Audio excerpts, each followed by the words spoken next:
Mr. Secretary General, UNICEF Executive Director, and all the excellencies and distinguished guests from across the world. My name is Kim Namjoon, also known as RM, the leader of the group BTS. It is an incredible honor to be invited to an occasion with such significance for today's young generation.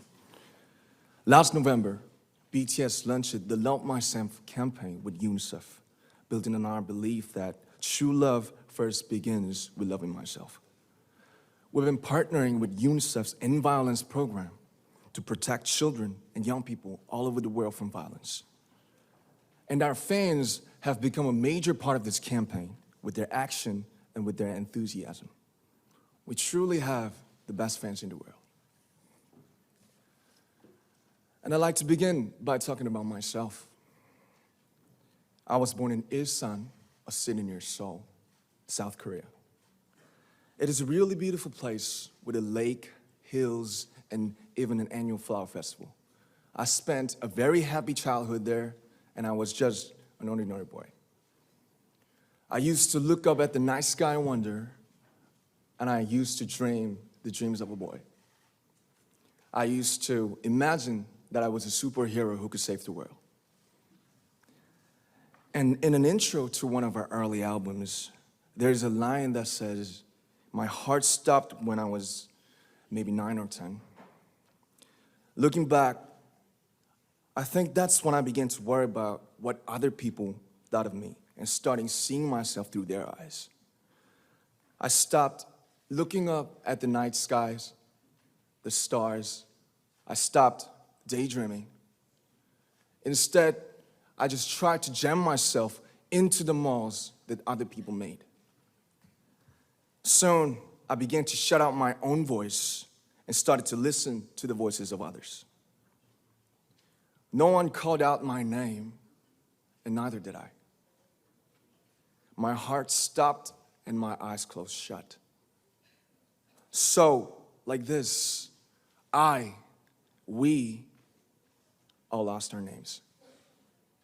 We became like ghosts. But I had one sanctuary, and that was music. There was a small voice inside of me that said, "Wake up, man, and listen to yourself." But it took me quite a long time to hear music calling my real name. Even after making the decision to join BTS, there were a lot of hurdles. Some people might not believe, but most people thought we were hopeless. And sometimes I just wanted to quit. But I think I was very lucky that I didn't give it all up.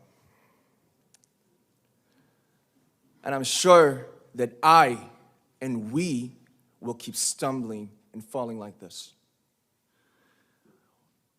BTS has become artists performing in those huge stadiums and selling millions of albums right now, but I am still an ordinary 24-year-old guy. If there's anything that I've achieved, it was only possible that I have my other BTS members right by my side, and because of the love and the support that our ARMY fans all over the world made for us. And maybe I made a mistake yesterday, but yesterday's me is still me. Today, I am who I am with all of my faults and my mistakes. Tomorrow, I might be a tiny bit wiser, and that'd be me too. These faults and mistakes are what I am, making up the brightest stars in the constellation of my life. I have come to love myself for who I am, for who I was, and for who I hope to become. I like to say the one last thing. After releasing our Love Yourself albums and launching the Love Myself campaign, we started to hear remarkable stories from our fans all over the world, how our message helped them overcome their hardships in life and start loving themselves. Those stories constantly remind us of our responsibility. So, let's take one more step. We have learned to love ourselves. So now I urge you to speak yourself.